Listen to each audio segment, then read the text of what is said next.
Hello everyone. Welcome back to another episode of Water Your Thoughts. I'm your host, Allie, and happy Water Your Thoughts Wednesday.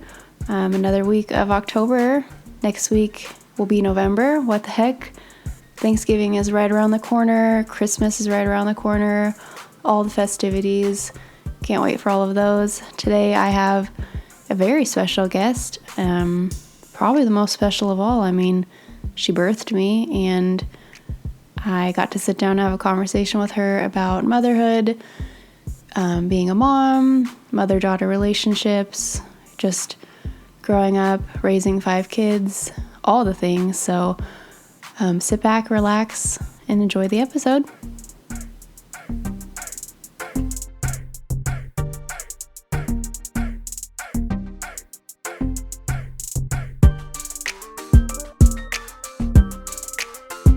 Welcome my mom to the show.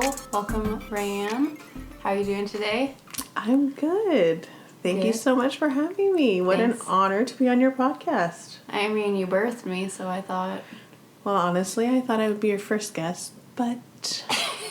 I mean, Maddie's a good choice. Maddie is an excellent choice. I'm not bitter. Not at all. No. How are you? I am so good. Yeah. I'm good, yeah. Life is good. Life is good. I think it's always good. That is just me. What have you been up to? Let's see. Remodeling the bathroom downstairs. That's been a fun project. Mm-hmm. Been a very ongoing project, but that's been good. Let's see. Doing a little early Christmas shopping. Never. Thanks to COVID. Thanks to COVID. Got nothing else to do. Yeah, just living life. Loving life. Live, love, laugh? Oh, yeah, sure. Go to Hobby Lobby. Why don't you tell the listeners a little bit about yourself? You're my mom. I am your mom. What a gift you are. You have 5 kids. I have 5 kids. I'm married to my husband of 31 years. 31 whopping years. Met him when I was a freshman in high school, and it's been a journey. And you said, I'll keep that. Well, no, I think I said, leave me alone, you creep. And he just kept following me. So eventually like, well. I was like, okay, I'll let him give me a ride to school because it's snowing outside. And he's just charming and kind of won me over. So that's been an interesting, fun journey. I am a Christian. I am a mother of 5. I am a friend. I am a daughter. I am all the things. You're a dog owner too. Yes. Otis in the studio. Otis is in the studio today. He doesn't have much to say, but he's here. He's here being a fan. He is. Aw, Odie. You want to be on the podcast? Did you want to be on the podcast? It's like, knock it off, sister. Anyways, I had you on today because the fans, the listeners, my water babies, my friends have lots of questions for you. I feel like whenever I say I'm 105, people are always like, what, are you Mormon? Yes. No hate or shade to the Mormons. We love them, but absolutely. I don't understand why would, and they're always so curious about the woman behind the children. And I credit a lot of my good characteristics and things to you. Oh, you're sweet. And so I thought, how fun and interesting would it be to have you on and well, see what's thank up. you. I don't know. I got a lot of the same sort of, I don't want to say rhetoric, but the same sort of shock and awe when I would say, people would always, are those all your children? Yes. Was that on purpose? And all those kind of questions. Or are you Mormon or are you Catholic? And I was like... Those were like similar questions I got too. It's like, wow, I hadn't realized it. But you know, the average nuclear family is 2.5 kids. Which, okay, that doesn't even, like... Is there a half kid? No, I think they just mean like... Because I think like 2.5 and I think like what does that a mean, house really? and it's like 2.5 bath. Uh-huh. So, like, is it? a half kid. No, I think they're just averaging it out, like maybe 2, maybe 3, maybe 1. So no, you go past 3 and you're starting, People that's a big family. Right. I remember when I was pregnant with my 4th, everyone was like, "You're done now, right?" And I was like, "Well, I don't know." I thought, but going from 4 to 5 was like, going from a big family to you're kind of a freak. Yeah. A freak show. And it's like, it's not that different. 4 to 5 wasn't that different. So I don't know. But yeah, I can see the interest. I enjoy when I see big families because I know how much fun it is. But it is certainly not for everyone. Right. Definitely not. Did you always want that many kids? I felt like, because I grew up with... You're one of 4. I'm one of 4, right. Number 2 out of 4.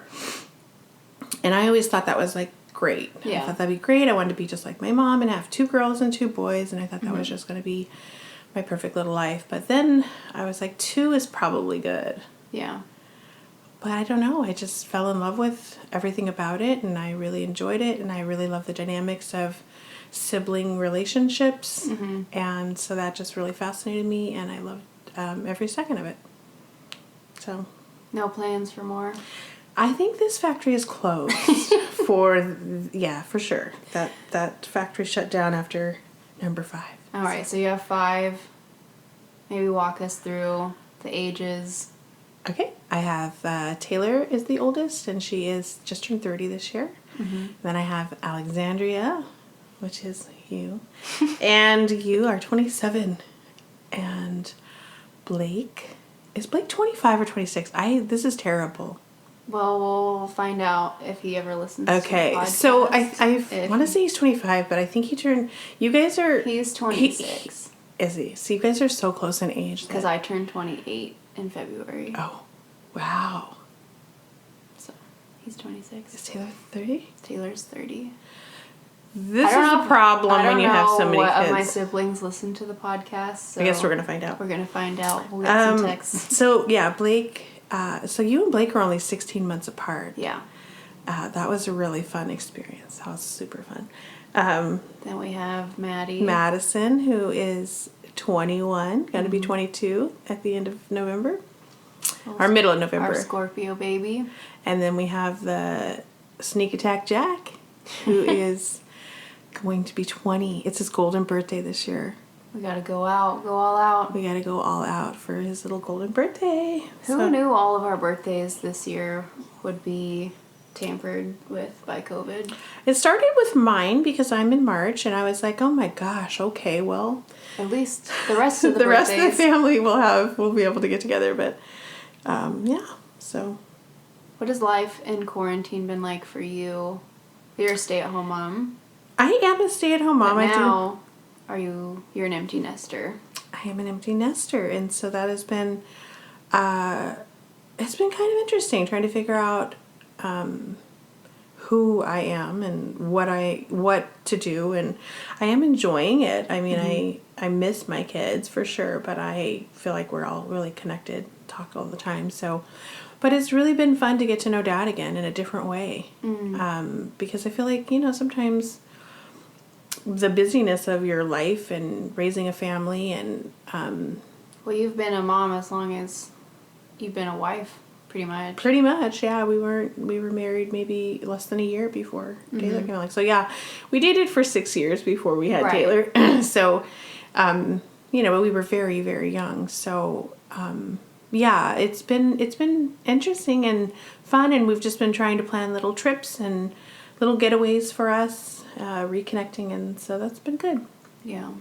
Quarantine's been a little weird, though. Been a little lonely and feel a little, I'm sure a lot of people can relate, just like, when is this going to end, and what is next, and, I'm not fearful. I feel like the more I stay home, the more I want to stay home. Right. So that's been concerning for me, because it's like, I feel like I'm a social person. Yeah. And I do enjoy like getting out and meeting people and stuff, but being home and being, not really on lockdown because we can go places, but it just doesn't feel the same. Right. You go places and you can't really see people's smiles, and I don't know. It's just been different.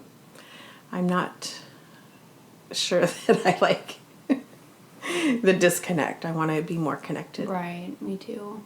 I definitely feel that. And then, me being in California, yes, moving down there right before all of this, it was like I never really got a chance to adjust there.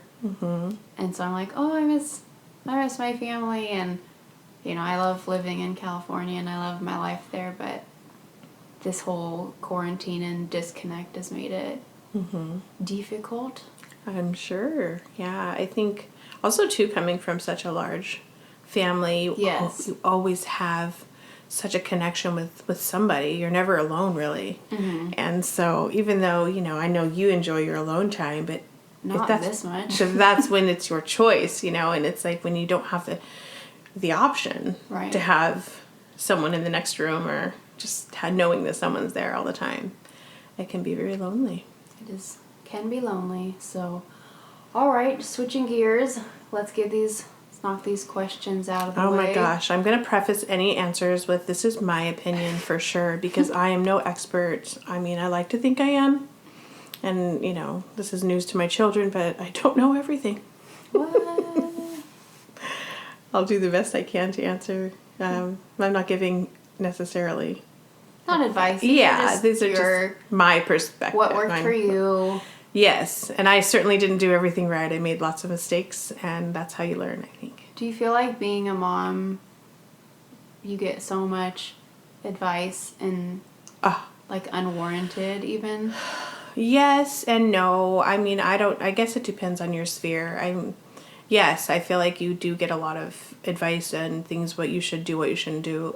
Don't hold your baby too much. You're going to spoil it. Don't, you have to let them cry. Those kind of things. And it's like, you know what? You need to figure what works for you and your baby. And right. I think that's probably some of and just like worrying all the time. And it never stops. I mean, I'm 51 years old and I still worry, did I make the right choice? And, did I, as far as like advice I'm giving my kids, obviously, you never stop questioning if you're doing things right. And I don't think that's necessarily a bad thing.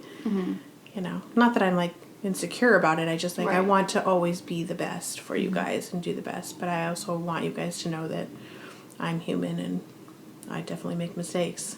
So. I feel like I didn't realize that you are a human till this year. Really? Yeah. Yeah. Not like you let me down in any way, but I just realized, I think it's just me getting older too. Yeah. You're human too. Right. And you make mistakes and allows you to have more grace for your parents. And I think that something that I realized a long time ago was, and I wish I would have realized it sooner even in my parenting, but I was pretty young when I realized how much my children did look up to me. And I think we forget that, and sometimes parents forget that. It's not about like controlling them, but it's like understanding and harnessing the I don't want to say power because that sounds like it's dominating, but the influence, I guess. It's not power, it's influence. Like we have so much influence over our children, and if we lose sight of that and then we get into these power struggles and stuff, I think that it can really go sideways. But knowing that our children really do look up to us, they are looking to us, even if we think we're dumb or not doing it right or making a mistake, they are looking up to us and they're looking to us. So I think that never taking that for granted and never, I don't know what I'm looking for, but to just be confident in knowing that you do know what's best for your kids. And that they do they're looking up to you. Even if they're mad at you, even if they slam the door and say, I hate you. I hate you all. I hate you all. Which, it's a funny story, but they don't. And they're just trying to find themselves. And they're just trying to figure out who they are and just loving on them anyway. Yeah. Loving on them anyway and just being that soft place for them to land always and that safe place for them. So. That's good. Oh, we're clearly boring Otis. He's laying here snoring. That's okay. He's probably going to start barking as soon as he hears Dad open the garage door. Is Dad home? I think he might be. Oh, we can cut that out if he does. All right. Let's jump into some questions. Let's jump into the question times. Ready, Otis? You ready? All right. How did you make such attractive children? That is not, it has nothing to do with me, really, I guess. Of course, you think your children are attractive, but... Do you think we're all attractive? I know you're all attractive. I think that you're all, but beyond your outward beauty, I just see you so much from the inside. Like, the beauty, in my perspective of my children, is so deep. Mm-hmm. It's like, you guys are beautiful on the inside. You're good people. Mm-hmm. I always say, like, if I wasn't your mom, I would wish that I was your mom. That was a really sweet answer. How did you know that your family was complete? Some people just know, honestly. Like, I've met lots of people that just know. Like, they're like, okay, I wanted 2 and I'm done, or 1 and done, or whatever. I feel like God would just tell me, not like I'm the Duggars or anything like that. I was not willing to have, Did you no diss on the Duggars. I love the Duggars, but... I don't know anyone that listens that watches the Duggars. No, I didn't necessarily want more, but just that chapter closing for me was a little like, oh, it's kind of sad. Mm-hmm. After Jackson was born, I think I kind of got into a mode of fear. Like, my fear, and it seems so irrational, but was so real at the time. I was like, I feel like I'm going to forget one of my kids somewhere. Yeah. That was a legitimate fear of mine. Like, because I had a toddler, I had 3. We're all so close in age. So I had 3 older kids, not really older. Like 10, 7, 6, and 2. No, I remember going places and probably didn't make it easier for you. I remember going to, like, the mall and hiding in the clothes racks. Yeah, those are some good times. Or, like, walking in the store and just following another mom. And that happened, like, one time. Worst fear. Like, you look up and the adult you're walking next to is not your parent. Yeah, so that I think that after Jackson was born, that was like, the whole time I was pregnant, I was like, oh my gosh, how am I going to manage keeping track of all these little people? So I had to have a pretty strict system of you guys have to obey and listen, and so I had to be pretty strict. And I also didn't, I did go places, but I didn't always go places with all 5 of you all the time. Yeah. So I remember playing a lot at home and in the backyard. Yes, we did a lot of adventures at home, so that was good.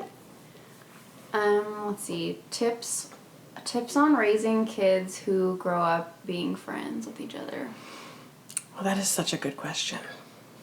And a very complex one. I feel like sibling relationships, to me, like I said earlier, are so fascinating. And I just really wanted you children to be really close. Mm-hmm. And there's no guarantee. You can do whatever, you think you're doing all the right things. And some people just don't get along. But I feel like, not necessarily forcing you guys, but I do try to facilitate conversations when they need to be facilitated. And I just had a strict policy of, one of the things I did growing up or raising my kids was I never allowed them to hit each other. Not that they never did, but that just certainly wasn't. I grew up in a family where we would just have all out brawls, and I thought that was just too much. So I think just making sure that they got along when they were younger. Even now. We still facilitate. I recently had a sister quarrel, and you forced us to hug and hold hands, and I'm grateful for that. But yeah, I think that it's not always what it looks like. I think people look at, right, oh my gosh, you're so lucky you have sisters, and you're so close with your brothers, and your sisters are your best friends. It's like, yes, most of the time. Right, but it wasn't always like that. And we have disagreements, and I just think that realizing that we always need to have each other's back, and working, like I said, facilitating conversations. I've had to do it with the boys, because there's quite a big age gap, and they're so vastly different. Right. Their interests are different. All 5 of you kids are very different. Mm-hmm. You're not just carbon copies of each other just because you have the same mom and dad and you're raised in the same house. Right. You're all so different. People would always say, they're all so different. I'm like, yeah, of course they are. They're different people. So, so on the record, you are my mom. Yes. Because growing up, some of my siblings said the Schwan man was my dad, and I was adopted. So silly. I think every large family has one child that they tell is adopted, and you just happen to be the only blondie in the family. So that's true. of course, you little silly. Yeah. Oh, raising children to be friends is it's a work in progress. I think. I don't know. Yeah. I'm still trying to find my footing as a parenting adult children because it's such a vastly different role. Because I'm still influential in your life to some degree, but also I need to learn my boundaries and like, is it okay for me to like? I don't just come in and say you. I sort of did with you and your sister. Like this is ridiculous. You guys are going to sit down and talk this out because I was kind of put in the middle, and I could see both sides. I could see your side, I could see her side, and it was like, you guys just need to look at the same page. Mm-hmm. And then once you did, I don't think 100% of it was ironed out at that moment, but you guys vowed to work on it and know that you never have bad intentions for your sibling. I know, I remember that day she asked me if I wanted to go with her to pick up the kids, and I thought she was going to drown me in a river, but I went anyway, and no one drowned. And I still love my sister. It is the joy of my heart to see you children be very kind to each other, love each other, have each other's back, and because I know I'm not going to be here forever. Dad and I aren't going to be here forever, and you guys are, you guys spent so much of your important years growing up together. Right. Nobody knows you like your sibling, right? Nobody has dirt on you like your siblings. Oh my God. And you can say whatever you want to your siblings. Or about them. And then the second someone else does, it's like that. A war is going on. Yeah, I'm like, don't talk about my brother that way. Exactly. Yeah. Do you think it's easier, or not easier, harder, but what are the different challenges of raising babies and like kids versus now that you have 5 adult children? Oh gosh. I know we don't act like adults all the time, but this is true. We're literally adults now. Yeah. What is that like?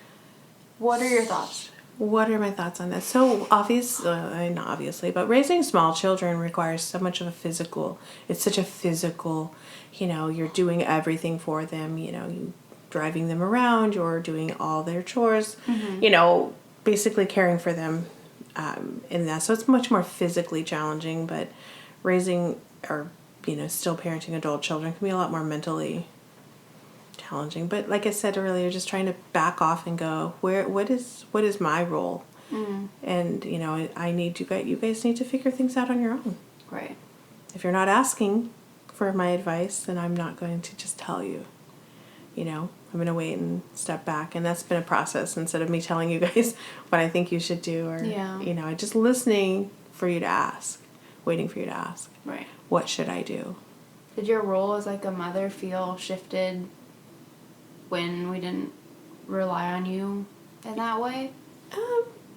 Yes and no. I mean, yeah, it did. It shifted, but I felt really proud of you guys. Instead of feeling sad about it, I felt like when you guys start making those decisions and going in the right directions, I felt really proud of you guys. Yeah. Yeah, I felt like they can make it. They can do it. Yeah. They can do whatever. They don't need my guidance anymore. They don't need my parenting, I guess. We always need you. Yeah. So you've been a mom for about 30 years. Were you a stay-at-home mom or working mom? What was your journey? So initially, when we decided to have a family, it was, I thought I would go back to work. I had no idea what it would be like to have a child of my own. I'd babysat plenty growing up and had younger siblings, but I thought for sure I would just go back to work and, that's just kind of the way the world was. And once I had Taylor, I had just this immense, protection mode. There was literally no one that I would trust with her besides myself, especially as the babies are so vulnerable. They're so small. And we just decided I was going to stay home, and because I was in the hotel industry doing that sort of stuff, and I just thought this isn't worth it to leave my child with a stranger. Now, people do that. That's totally fine for them. But for me, it just wasn't an option. So we struggled a lot, young family, one person working. And then after you came along, obviously, I was busy. I really don't know how moms that have little kids work, and that's like having 2 full-time jobs. And so my hat's off to moms who work, because I feel like, unless you have a supportive partner that really steps up and does a lot of the things that you normally do, it's a lot of work. Yeah. Did you enjoy being a stay-at-home mom? I enjoyed every minute of it. Did you ever have any regrets, like shoulda, coulda, wouldas, or what ifs? You mean like career-wise, or? Yeah. Like, do you feel like you gave up some type of career path for your children? Honestly, I don't. I did it up when you guys got older. I got my real estate license, and that, for me, felt like, I accomplished this. I never went to college or anything like that. So, but the more I was away, real estate isn't, like, people say, it's part-time and yada yada. It is if you don't want to make any money. It's very part-time, and you don't, you can make your own hours and all that stuff. But you if you want to make money and earn a living, which to me, it's like, I don't want to do something like that as a hobby. Yeah. And so I tried that, and I did that for a couple of years, and it just wasn't worth it. The trade-off wasn't worth it. And then at that time, you guys were getting in activities and stuff, and real estate happens on the weekends, and I'm like, I'm not missing anything. So I'm thankful that I'm thankful that I got to stay home. Yeah. For me, it was an honor to be able to stay home and take care of you guys, and take you to piano lessons, and take you to soccer games and soccer practice and wolf pack and football and cheerleading and all those things that I feel like if I was working even part-time, I would have had to sacrifice. I feel like there's this battle between stay-at-home moms and working moms, and must be nice kind of culture. What do you have to say about that? I say live and let live. I say there's value in both. Yeah. And I feel like as women, we just need to lift each other up and love each other, because I chose to stay home. And there are moms that work that have to work, and they don't have a choice. And, and I honor them, and I respect them, and I say, you know what? You go, girl. I don't look down on them because they're not staying at home with their kids. But in the same sense, I don't want to be looked down upon because I stayed home with my kids. That I didn't choose a career path, or I didn't go and get a higher education. I had plenty of education. Plenty of learning goes on in the home. But I think that it's what you want to do. I think moms should just love each other and support each other. It is a hard job. Right. It's very, very wonderful and gratifying. There's so many good things about it, but it's a lot. Can take a toll on you, especially if you don't take time for yourself. Yeah. That's a good segue. How do you take time? Well, I guess now that you're an empty nester and you're living in the quarantine. I have all the time in the world right now. You take time for yourself now, but... Yeah, that is something that I don't have a lot of experience with, because I don't think I really didn't understand how important that would be for my own... I feel like that wasn't a thing until... No. It wasn't, because, when you have a child, you're just very selfless, and, you have everything... revolves around your kids. And it really wasn't a thing when, eventually I would... Take self-care, mental... that wasn't really health, a thing. And no. Worrying about yourself. It was like... Sometimes it was just getting through the day. Yeah. And that's, not always fun to admit, but there were days and it's like you just lay there and feel defeated. Because, you yelled at your kids, or, you fed them cereal for dinner the third night in a row, because when you guys were little, Dad worked a lot. He was working hard and long hours, and sometimes out of town, just so I could stay home and take care of you guys. And so we sacrificed a lot of time together. But And then today, tomorrow's a new day, and so you just get up and do it again. Mm-hmm. So, how do you take time for yourself now? I do lots of things for myself. I shop a lot on Amazon. I love to spend time with my grandkids. That has been such a joy. Probably one of the greatest parts of having children. Just kidding. I love you guys. Just having grandkids. Grandkids are pretty cool. Yeah. I like to read. I have not been reading lately, which my daughter Allie has been really encouraging me to read. You just exposed yourself. I totally did. But I need to. I was an avid reader for many years, and then I just kind of forgot. I lost my Nook and just. I saw you ordered one. I just on ordered the Amazon. I did just the order community Amazon account. Yes, so I'm excited to get back into that. Yeah, kind of boring actually. You're not boring. Do you feel like you didn't do stuff for yourself as a mom, like growing up, to take care of yourself, or? Yeah, no, I don't think I did that. I think I just kind of lost myself at times. Mm-hmm. But I don't regret it. You always looked like a hottie.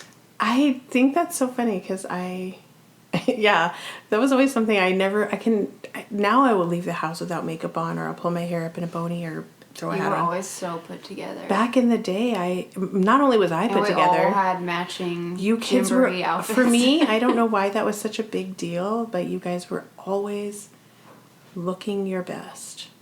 Now it's like, don't even own a hairbrush. I don't know why that was so important to me. I should probably look into the psychology of why it was so important for me to have. Maybe because I felt like on the inside sometimes I didn't have it all together, but we sure looked good. We definitely looked like we had. Probably has nothing to do with your childhood or unpacking. Oh, I'm sure. Emotional trauma experiences as a young Very well a could young be. Rand, but that'll be for another day. Absolutely. All right, so you were a real estate agent for a little bit. Did you work anywhere else? I had a couple. Are you a partner? To be a partner? To be a partner. Oh, yes, let's talk about that. To work at Starbucks. So when I quit doing real estate, because it was kind of stressful. I was, at the time that I was doing it. I don't know. People took interest in the fact that you worked at Starbucks, and I think... It's a fun story. They know the tea. Oh, I've got a lot of Tivana. I've got the Tivana. Because you kind of embodied a little bit of a bon qui Well... in you? So that is true. Let's see where to start. It was like back to real estate. I was stressed out. It was when the market had crashed, and I was trying so hard to sell a house, and I would work with clients, and I just guess it wasn't my thing. So I thought, I'm going to get a job at Starbucks, because you had gotten a job there, and you're like, it's so fun, Mom. Just do it. It's easy. It's so easy. Oh my gosh. It's so fun. So I was like, yeah, okay. So I applied, and I'm like, they're not going to hire me. I'm old. But they did. And so I got a job working at Starbucks in, let's just say, I shouldn't say the store, should I? Does it matter? It doesn't matter. Doesn't really matter. It's in Auburn. It was in Auburn. And I was actually just really blown away by it. It is not that easy. So that's a joke. It can be so fun, and it really depends on who your manager is. I had the worst manager. Literally, I think she might have had horns underneath her partner hat. She was awful. Underneath her headset. Underneath her headset. She was so terrible, and I thought... And I'm not, so I'm 40, my 40s at the time, somewhere in there, and not that I thought I was, just because I'm older. I mean, everyone should be treated equally, but she was just so awful, and I just couldn't believe some of the customers. We would just have some fun experiences with customers. What? I don't know. I think I've blocked that part of me out, but...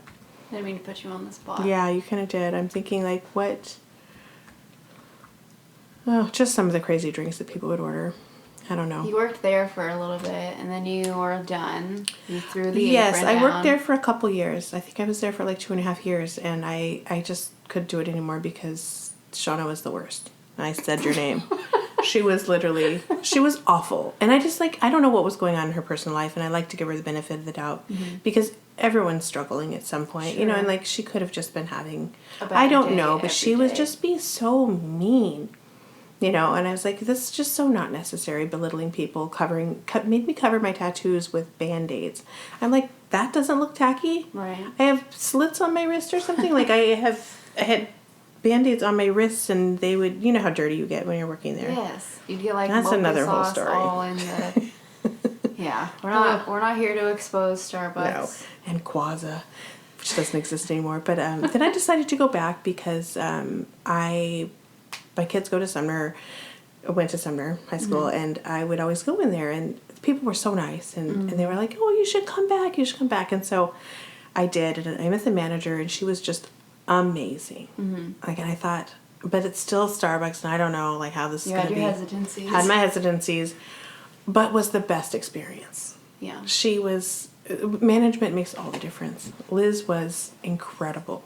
She is incredible. I love Liz. She's such a good manager. She really cares about everyone.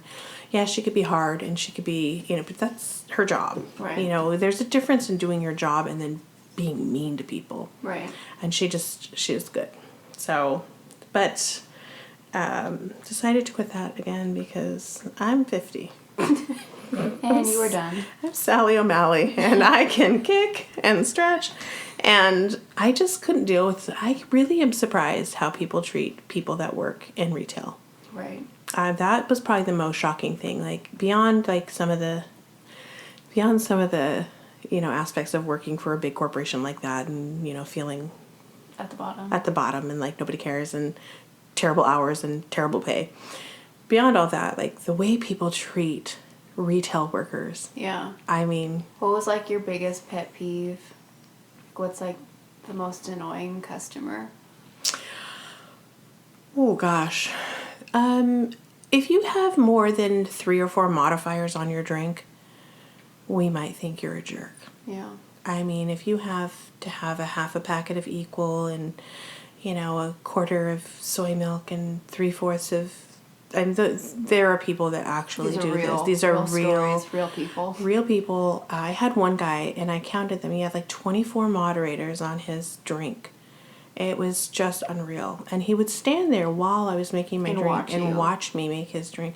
It printed out 2 stickers. That's how many modifiers he had on his drink. And I was like, excuse me, Tim?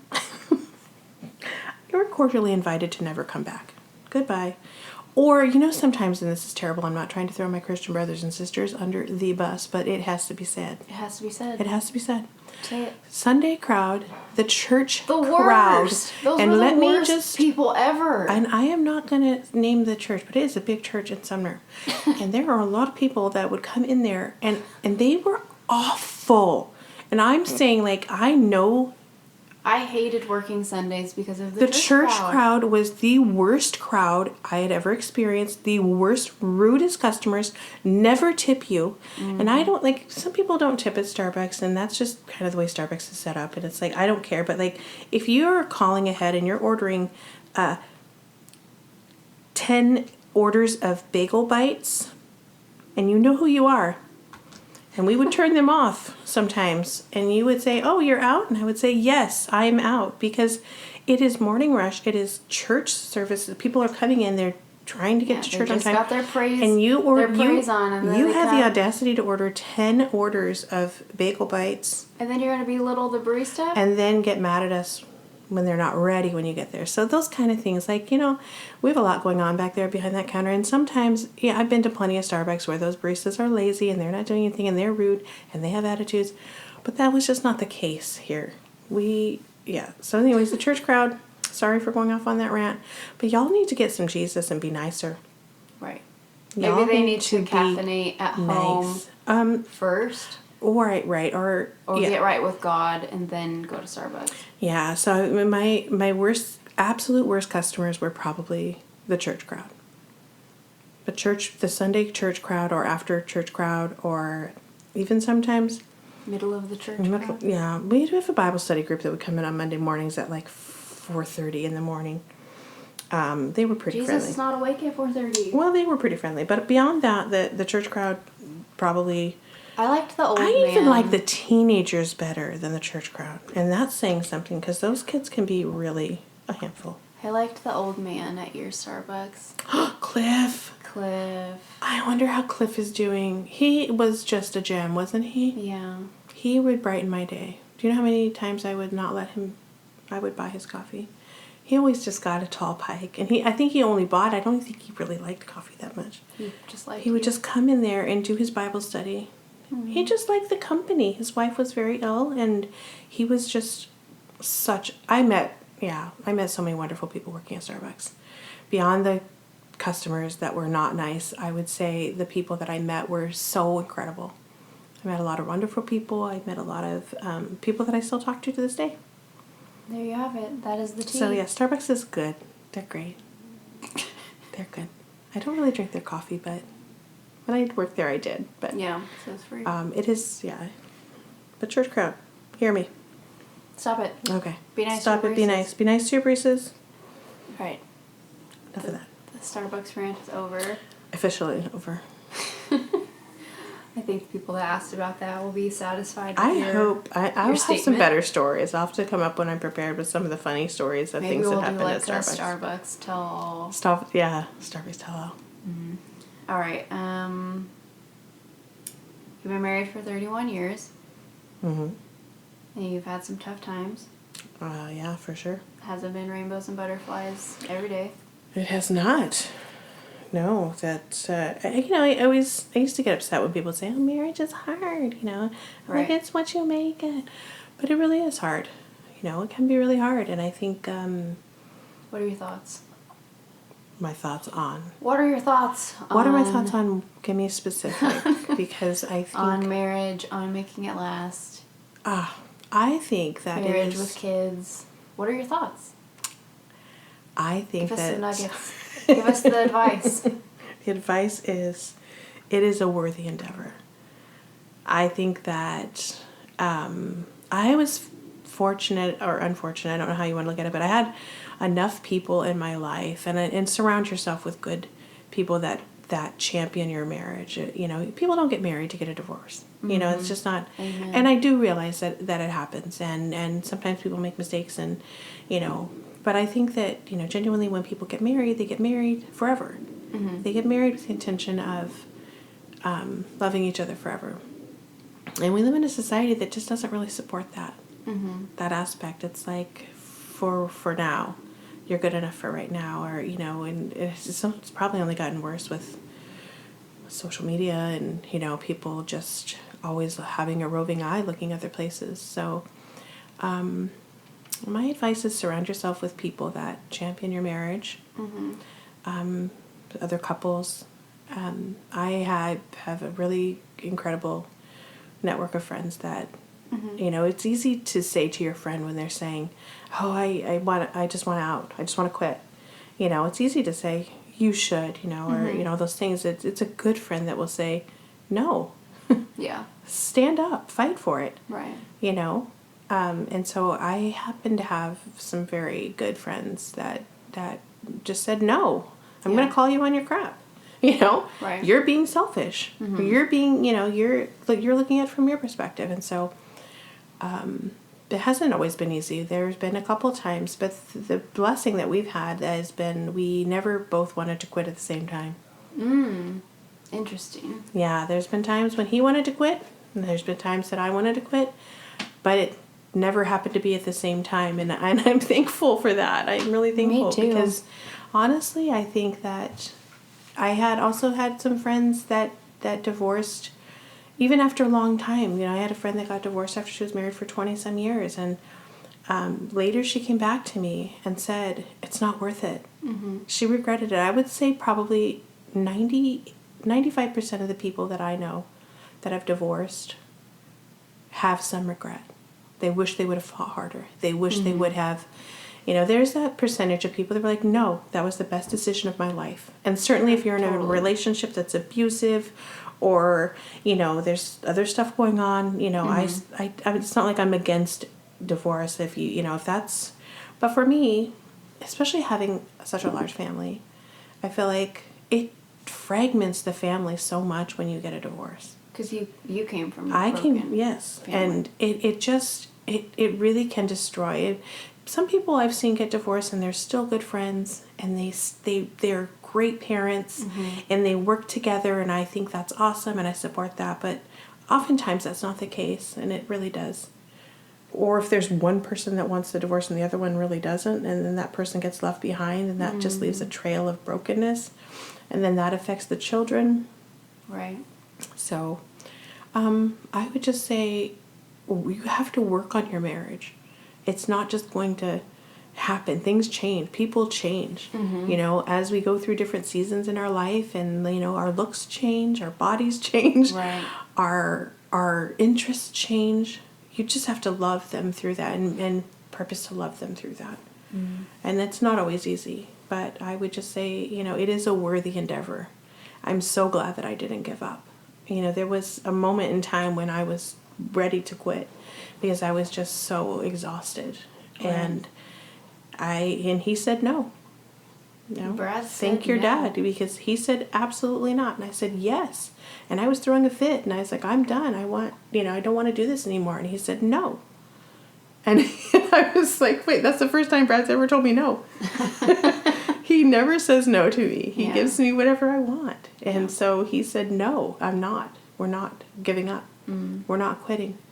And I'm so grateful to him for that. Because it would have really been, you know, it would have changed the course of everyone's life.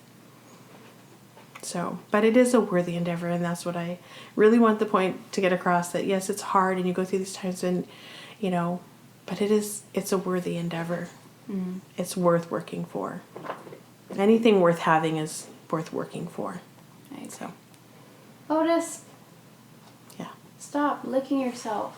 If you're going to hang out with the girls, you need to act like a gentleman. One of us, and just mind your business, mind your manners. Nobody wants to listen to you licking yourself. Capiche? Capiche. Your breath stinks. You stinky. Anyways, that was really good. I'm going to have to write what you said down for the show notes, because that's a really good quotable piece. Talking about relationships, shifting into friendships. How was that? I feel like I am in my late 20s. I'm starting to care less about all the things and getting so hung up on stuff. Do you at a certain point just arrive and stop caring, or Yes. how do you handle friendships as an older lady? Oh, that's a good question. So yeah, I think the older you get, and I mean, it's such a cliche, with age comes wisdom, but that is very true. You do start to care less. And I mean, I used to laugh at like my grandmother or my, you know, older ladies that I knew, because they would just say whatever they were thinking. They would just say it without, and I was like, oh my gosh, I can't believe she just said that, or wear whatever they want. You know, it's like, wow, that's a bold choice, but and they truly don't care. And I love that. And so, yeah, the older I've gotten, the less I care, honestly, what people think about what I say or how I do things or my choices. I really don't care. And it's a very freeing. I think some people have it when they're younger. I think it comes naturally with age, hopefully. But I wish I would have had that when I was younger. I wish I didn't care as much. But I've also always had friends that I'm not a super clingy person. Like I'm not clingy or needy or have to talk to a friend every single day. And the friend group that I have and the friends that I hold dear to my heart, I can talk to them, you know, every couple months and we connect or we'll have lunch and spend 4 or 5 hours. I'm talking about you, Debbie. 4 or 5 hours, like, we love Debbie. Yes, we love the Cahill-Sushek family. They are just part of who we are. And if you could find yourself some friends like the Cahill-Sushek clan, you never need any other friends. They're just such incredible people. And so Debbie and I have been friends for, gosh, I think over 20 years. She is just a light in my life, and it doesn't matter how much time goes by. And that to me is such a gift, such a jewel. Like, I would rather have one Debbie than 100 friends. because she just adds that much value to my life. And I don't, like I said, we don't see each other that often, but when we do, it is just like it was yesterday. It's like a sibling almost. Like, you don't have to see them all the time or talk to them all the time, and just you pick up right where you left off, and everything is. And I know that if I ever, like, I know that she has my back. Mm-hmm. I never have to question, like, if I needed something or if I was out of town and something terrible happened, I could call Debbie and she would just jump right into my place and do whatever. Yeah. I feel like social media in my generation has really, like, not figured that out or doesn't respect or appreciate that. It's like this constant need to be in communication and, like, having access to someone all the time. And I agree with you, and I feel like I have my people, like, I have who I have, that it's like when I'm with them, it's like no time has passed and we're not on our phones and we're just connecting and enjoying ourselves. And, you know, I think the older I get, I think I'm finally learning this year quality over quantity. And I cared so much about being friends with everyone and being liked by everyone. And I don't know, what are your thoughts? How do you just let that go? I don't know how it's still like, I mean, I'm a human being, so, like, it's still like if someone doesn't include you in something, that never feels good. Like, if you think that, you know, you see it like a large group that, you know, you might think that you're part of that group and they have this big event and you're not included, it's still like, I mean, I'm not gonna say it doesn't hurt my feelings or devastate me, but I'm like, oh wow, I thought things were different, but whatever, you know, like, I guess you just sort of let it go and just really cling to the people that matter. Yeah. Because people that want to spend time with you and invest in you, they absolutely will. Yeah. And the people that don't, never will, and you can't force it. Mm-hmm. I mean, I think I spent years trying to be friends with people when I was younger that I thought, you know, I wanted to be friends with, or not even, like, I don't even know how to explain it, but I invested in people that weren't worth my investment. I spent time, you know, investing in friendships that really were not real, you know, and, you know, in so much as, like, investing into their, like, you know, be their friends, their children were like my children. Like, I would, you know, just love on them and do things with them and take them places and, you know, and invest in these friendships that they just were a seasonal friendship. And that's okay. That's totally okay. I mean, you learn from every relationship and experience you have. So, and now it's like being older, I feel like time is so valuable and precious to me that I choose to invest it in people that matter to me. Well, especially this year. Oh, yeah. Yeah, this year's been, kind of crazy. As far as friendships go, I feel like some people are really concerned about, you know, gatherings, and some people aren't. And I mean, it's kind of hard when you have a big family to say, no, you can't come around. I met somebody recently and they said that they're haven't even been able to see their grandkids or their grandparents, and I'm like, I don't think I could stay away from my grandkids for that long. So, I don't know. It's hard. What do you hope for your children? Oh, that's so easy. I just always hope happiness. Tell us. I just hope happiness. I think, you know, like, obviously, when your kids are so little, you think they're the smartest, they're the fastest, they're the best at everything they do. And that's good. You should think that. But then reality sets in when, you know, they're people. You're like, wow, my kid runs a 14-minute mile. She's not the fastest. She's not the fastest. My kid didn't finish college. She's not the smartest. Right. Like, reality is you just want them to be happy. I want you guys to be happy. That's what I've always wanted for you. That's what I will always want for you. I want you to find happiness and joy and just be good people. You know, and I feel like you guys are all really good people. I think so too. I'm pretty happy. Pretty blessed. All right. Rapid fire. Don't think about your answer. Oh, gosh. Who's your favorite? I know who asked that question. You. Here's the deal with that. That is so... it's such a loaded question, and there's really... The only answer is there is no favorites. It's impossible. That's a lie. It isn't, and this is why. It is impossible, especially, I mean, there probably are parents out there that say, I like this child better, or I get, it's who you get along with. It's impossible to love one child of yours more than the other, for me at least. But there have been times throughout child rearing and life that I have gravitated towards, this child needs me more, or this child, is more difficult right now. Mm-hmm. This one's going through this. And so I think you're all my favorite. You're all my favorite. We all get a participation trophy. Mm-hmm. You all get a ribbon. You're all my favorite. But if you had to have like a favorite, I would definitely be Otis. There you have it, Blake. It's not me, it's not you, it's Otis. I think that might be all the time we have for that. Someone did ask your skincare routine. Oh my gosh. I laughed because I feel like they're just gonna laugh and then wonder why they asked. Well, no, because that's a legitimately good question, and I wish that I had some... Tell us your skincare. Sort of regime. And please do not do anything that I do, because my skincare routine consists of me washing my face with soap every day. I use Irish Spring, and I use a good moisturizer, though. I do use a Lancome moisturizer. It is important. It is important to moisturize.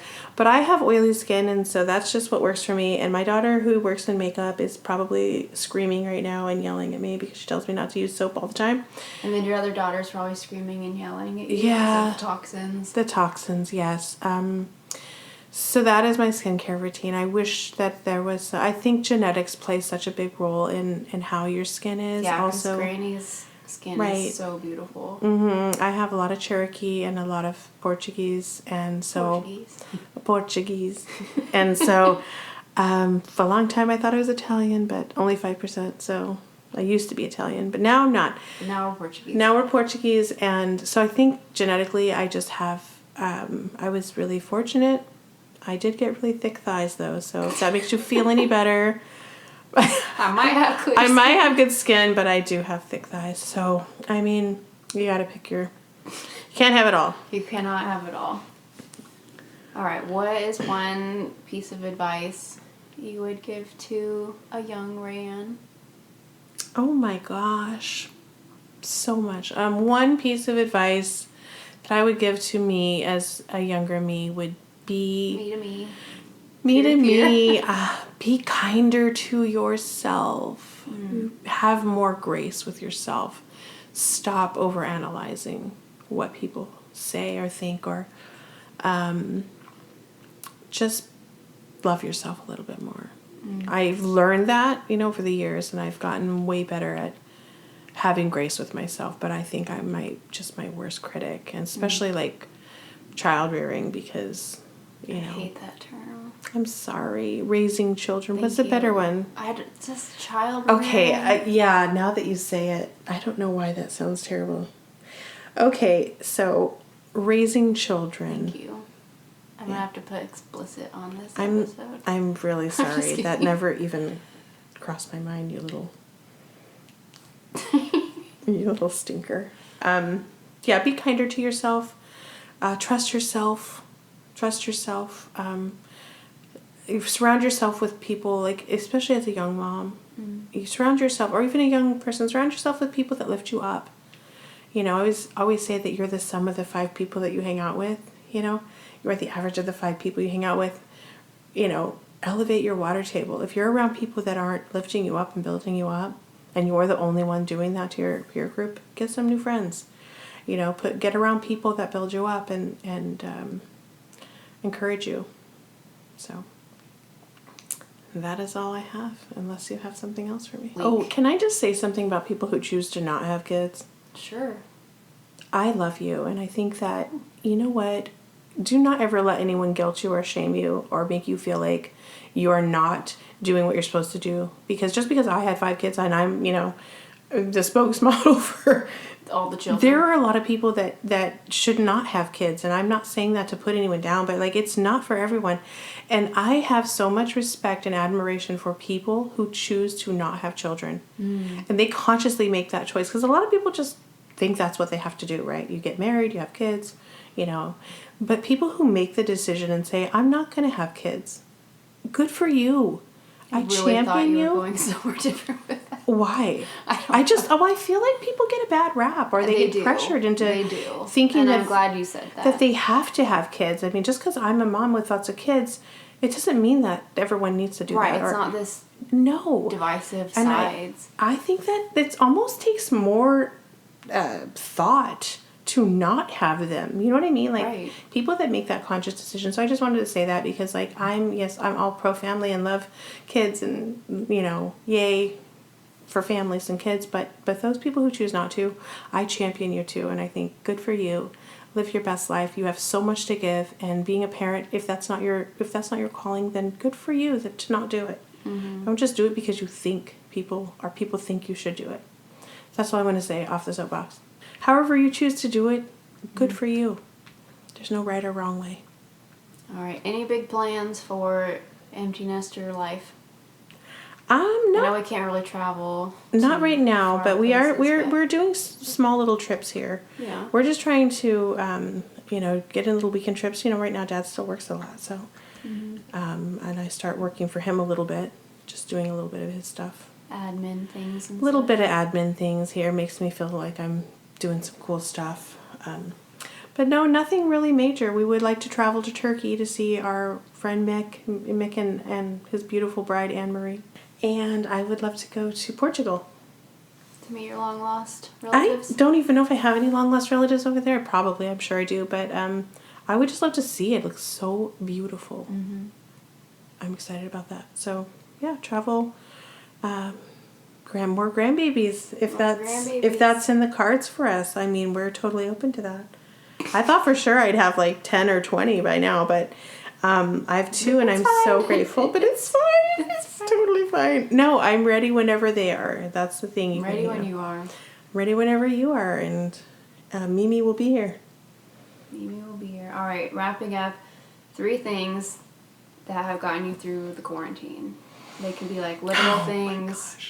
It can be Jesus. It can be Netflix, Jesus, whatever. 100% Jesus. One, coffee, and this is terrible, but garbage TV. You guys, don't judge me. We're judging you. I know, but I'm getting better. I'm not watching as much garbage TV. Come on, my Tiger King fans. That feels like so long ago. Carol, it was the beginning of quarantine, but we powered through. I did learn how to bake bread, baked my own pizza crust, made lots of homemade stuff. What have you learned? I have learned how to do a lot of baking and cooking, and that's about it. That's about it. Yeah. Watched right. Yellowstone. That was great. That was good. Thank you for sharing that with me. Thank Aaron for that. You that are was welcome.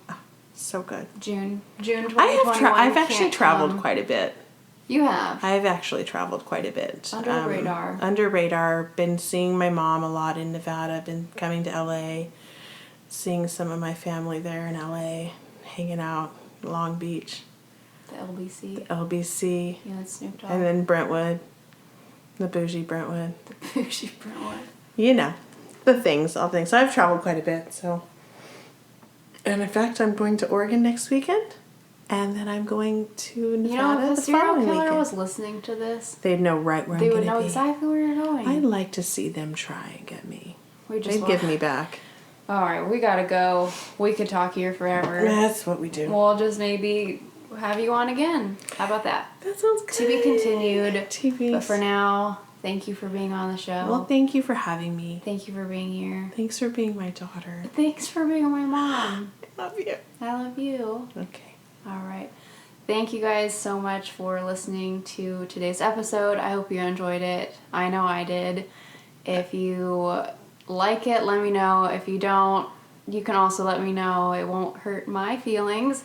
But it will hurt mine. Just kidding. It might hurt my mom's. But you know where to find me. I'm on the Instagrams at _wateryourthoughts. And that's where you can let me know. What are your thoughts? We'll see you next week. Bye. Bye. You don't have to say Bye. bye. Bye. Bye. Bye now. Bye. Watch, it wasn't recorded. That was a long time. Recordings.